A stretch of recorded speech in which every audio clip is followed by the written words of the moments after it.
Hey, it's Chris Cashman. Tonight on Evening, history, heritage, culture. Oh, and I know, right? You're not going anywhere. I'll tell you all about it tonight on Evening. How the Seattle Kraken organization is making our city a healthier place to thrive. And see the impact a game-changing donation can make to inspiring individuals in the Pacific Northwest. Plus, one hockey player's dedication to the Down syndrome community.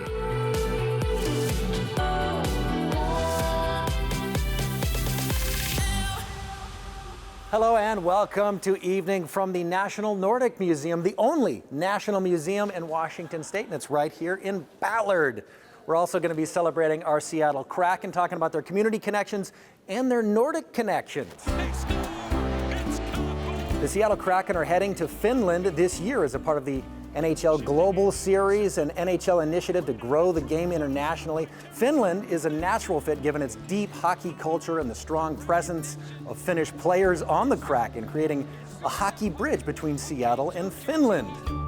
And here in Seattle, we also have a strong Nordic connection. The Ballard neighborhood itself, historically settled by Scandinavian immigrants, and Seattle has a number of cultural and historical ties to Nordic countries.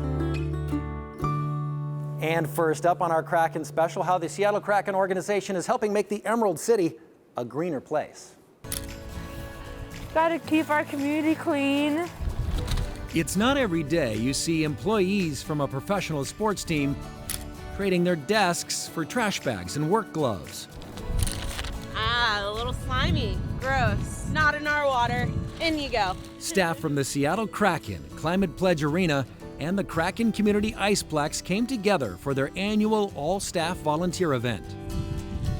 It's an honor to be here. A tradition rooted in giving back to the community. Our organization has always been grounded in the fact of serving the community, and so this is just a really great way for us to come together as a team and do something fun together. The event is a part of Seattle Kraken's Green Month initiative. We have partnered with Puget Soundkeeper, and they are an organization that brings awareness to how pollution affects our environment here. 55 pounds of trash so far. It is in line with our sustainability efforts for our organization. Oh boy, and all the styrofoam too. Our organization does a lot of different community cleanups throughout the year. Most of the time it's just different departments doing smaller cleanups throughout the neighborhoods. The Kraken's commitment to sustainability extends to game nights too.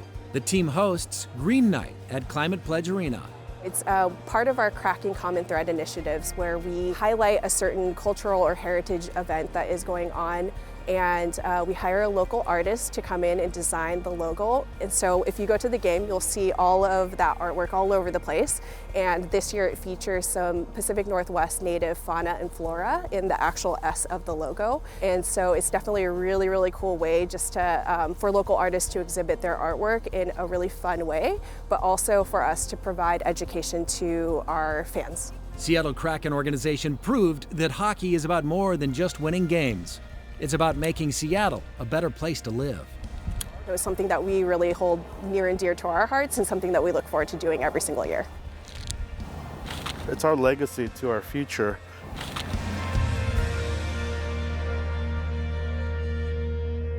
Love that floral look of the Green Night jerseys. Plus, you're supporting local artists and the environment at the same time. It's a win-win. Another way they are impacting our community is by honoring the do-gooders. They've got a Heroes program, inspiring individuals making significant impacts in the Pacific Northwest. They honor one hero at every regular season home game with a $32,000 donation. Jose met up with one of the heroes. MS I'm Possible is a 501c3 nonprofit organization. Started a couple years ago really to help build community and resources for young adults living with MS. We provide financial aid in the form of grants. We also do a lot of newly diagnosed resources, so for those that have just received the diagnosis. In this era, young adults are being diagnosed sooner and younger, and the treatment is so much better than it was 10, 20, 30 years ago. And so the way that we provide support and resources really is for that population. We want to ignite a community of young people with MS that all help one another navigate the disease. Why the word impossible? Because we believe that we can turn impossible dreams into I'm possible realities. It really started a couple years ago when a young woman named Lexi Thompson came and watched me play soccer. She looked me in the eyes after the game and she said, hey, all I needed to know was that there was somebody else doing it to know that I could too. Personally, I was diagnosed with multiple sclerosis at the age of 18. Being a young person navigating the diagnosis, it was really challenging, number one, to find resources, and number two, to find the community that could help me navigate all of this. What is MS? MS is a neurological disease. It's when your immune system attacks your nervous system. What is the kick for you? Why do this? I think if you would have asked me 3 years ago, it would have been because I felt this need, I had experienced something, and I wanted to go chase after it. Now my why is for this community of young adults that we're building. Perseverance in the face of adversity.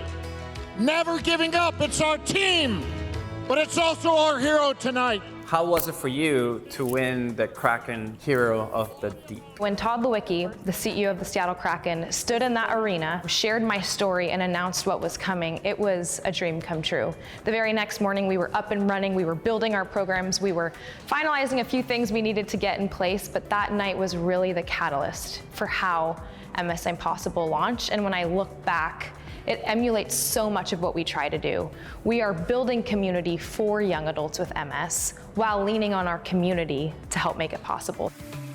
Way to go, Claudia. We are so proud of you. She's accomplished so much in such a short time, and she is a shining example of the Heroes of the Deep program. Now, what about on the ice? What about the players? They're kind of tough guys, seem a little bit cold out there on the ice. Not Freddie Gaudreau. He's actually known for having a heart of gold. And here's Freddie's connection to Down syndrome.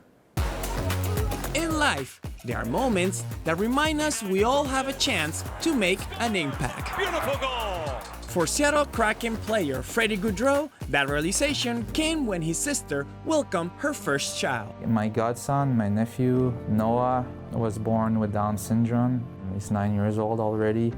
From that moment on, there's things that switched in my mind. As his career as a professional hockey player grew, Freddie realized his platform could reach beyond the ice. I'm on a platform in some ways just from being a professional sport. What began as a hope to change Noah's life will end up changing his own. And number 89, Freddie Gaudreau. The work began at home, with family navigating something new. Quickly we realized that it was a blessing, that he was a blessing. Differences are beautiful in every single way. That belief made its way into the locker room. Started with a little bit of things on social media, and that was just a cool way to get people to ask questions about it. Those questions led to connections, to organizations, and to communities built on inclusion. We reached out right away to the Down Syndrome Center of Puget Sound when we got here, which was awesome. We went to meet the people there. They do a great job. His message is simple. Teams on the ice and in life are stronger when everyone belongs. To open a window about what it means to be pro-inclusion and why it's important to be pro-inclusion and why this society is a way more beautiful society when we embrace differences and when we get to learn from each other that way. It's a lesson he didn't learn in the locker room. I've learned so much more from Noah that he will ever learn from me. Keep up the great work, Freddie. That's exactly the kind of player you want to have on the team and out in the community. Still to come on Evening. We see the newest exhibit at the National Nordic Museum. 1, 2, 3, 6, 5. Plus, join the Kraken crew and become a part of their spirited team. This is how we doing it in this house. Now in our 40th season, Evening shares local stories that make our communities shine. Evening is sponsored by Pemco Insurance. Pemco empowers the Northwest to prevent the preventable. Learn how at pemco.com. And welcome back to Evening. We are in Ballard at the National Nordic Museum. What a perfect place to be for our Kraken special. There are some Nordic vibes in the air. And in fact, there's a new exhibit I want to make sure you know about. That's the artist over my shoulder. Yes, they have brought one of the Nordic region's most beloved cultural icons to the U.S. Prepare yourself. The Moomins have come ashore.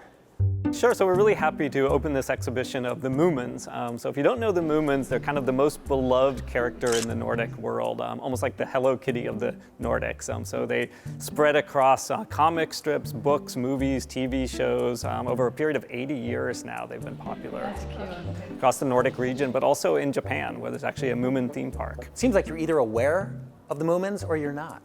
Absolutely. I mean, and before we even opened the exhibition, I would ask people, I would say, well, we're going to do a Moomin exhibition, and either they would just light up in delight, or they would go like, well, what are the Moomins, right? So it's interesting to see that reaction as people come through the exhibition. We've had so many people coming, actually even in costume, because they're so interested in celebrating the Moomins, and then others that come in and are just kind of curious, go, well, what is this thing? A big part of this exhibit is also paying tribute to the artist and her incredibly unique life. It's exactly what I wanted to find because I've always been curious about this author. So the Moomins were created by Tuva Jansson, who is a Swedish-speaking Finn, which is a kind of a subgroup within the Finnish society. And she grew up in a very artistic family, and right after World War II, it created the Moomin characters as kind of very tolerant and compassionate kind of counterpoint to the war experience. So half the exhibit is featuring her art, the other half is featuring her life on an island. Yeah, so she was always obsessed with the sea. So the Moomin exhibition is really looking at how the sea influenced the Moomin characters. But then the second part of the exhibition is looking at her life on this very small island in the Finnish archipelago. So her and her partner, Tulikki Pietra, spent about 25 years every summer on this very small island. And so that part of the exhibition documents their life together there. Come experience the Moomins and the incredible life behind the artist here. They're only closed at the Nordic Museum on Mondays. All right, Kraken fans, let's get back to the ice. You know those personalities that get you fired up in the arena and in the community? You've certainly felt them. Today we go behind the scenes and get to know the Sea Squad. Seattle Kraken fans know the energy inside Climate Pledge Arena doesn't come from the ice alone. Behind the scenes and in the stands is the Kraken's Sea Squad. The Sea Squad is an entertainment group that helps engage Kraken fans throughout the entire hockey season. The Sea Squad connects with fans at every level of the arena. We cheer on the team by throwing t-shirts, handing out giveaways, taking pictures, and also dancing in the stands. We are there to truly enhance every Kraken fan's experience. One, two, three, Sea Squad! Game day excitement starts hours before puck drop. A typical game day looks like coming to Climate Pledge Arena, super excited. I go to the locker room to greet the Sea Squad members, and we go through what the typical game schedule will look like. The squad is led by Julia, who has experience at the highest levels of professional sports entertainment. I was a professional dancer in the NBA for the Chicago Bulls, and I danced for the NFL for the Seattle Seahawks. And now I am coaching for the Seattle Kraken as their Sea Squad coach.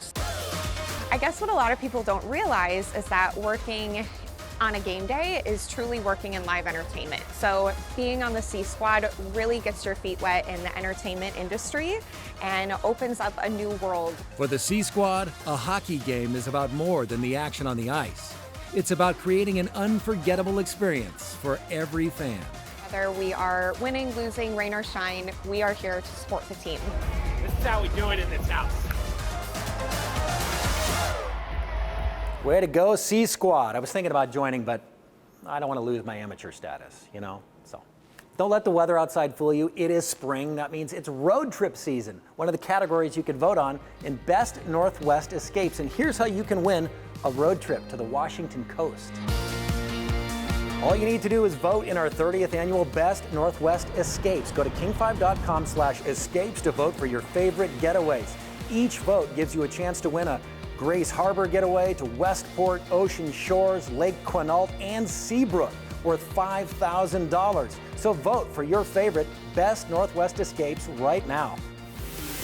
Up next, we take a look back at the story behind Frankie Feet Splinter, who prominently sits outside the National Nordic Museum. Best Northwest Escapes is sponsored by unforgettable Grace Harbor County.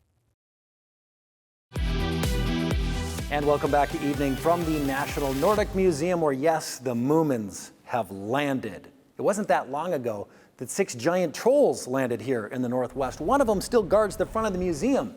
Here's the story on how they got here.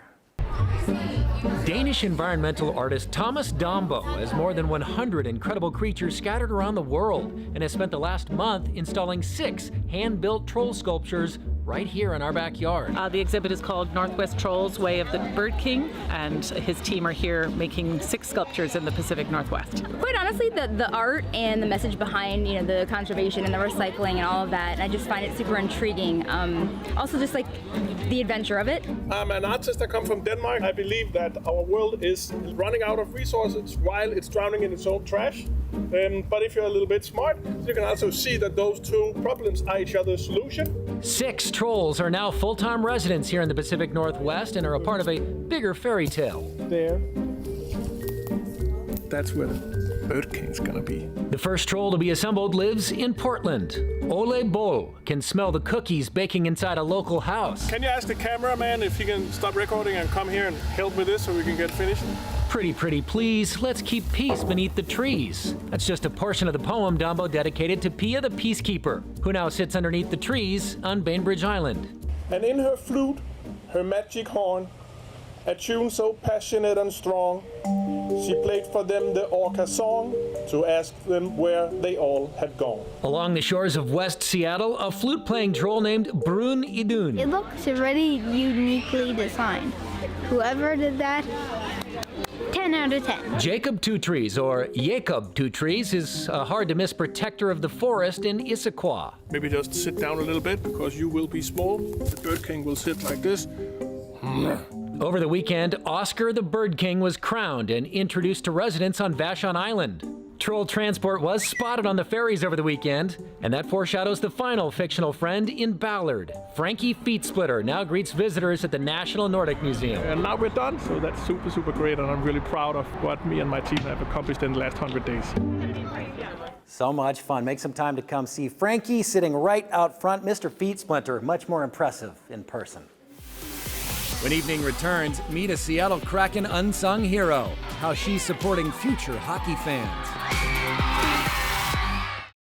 Follow King 5 Evening on Facebook, Instagram, and YouTube for exclusive broadcasts, extras, and giveaways. It's your direct line to Team Evening and the best of the Pacific Northwest.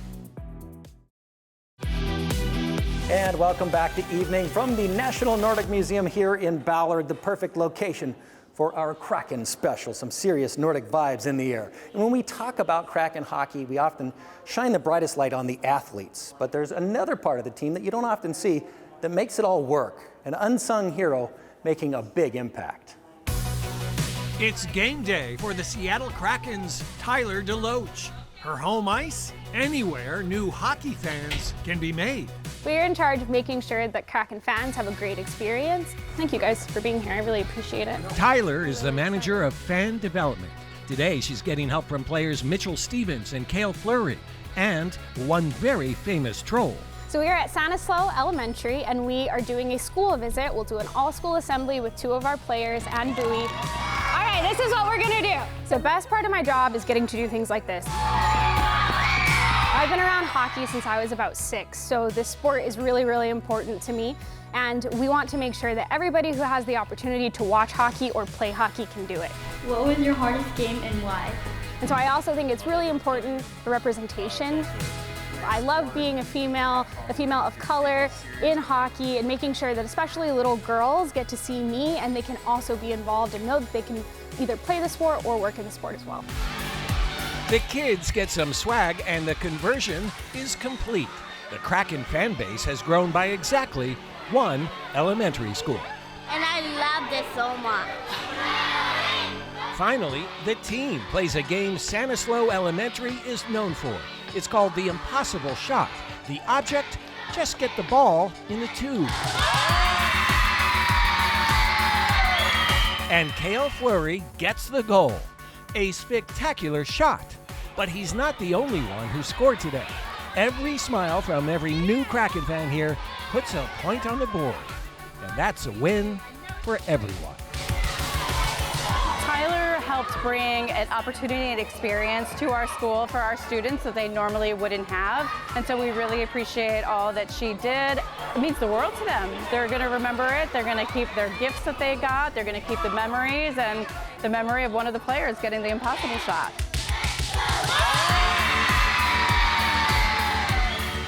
So cool. You can see both of those Kraken players in action this week as the season is winding down for Seattle. Speaking of which, thanks to the National Nordic Museum here in Ballard for hosting us for our Kraken special. Come check out the Moomins. The Moomins, technically trolls, like Bowie. And I wonder if they know the guy in Fremont under the bridge. Have a great rest of your evening, everybody.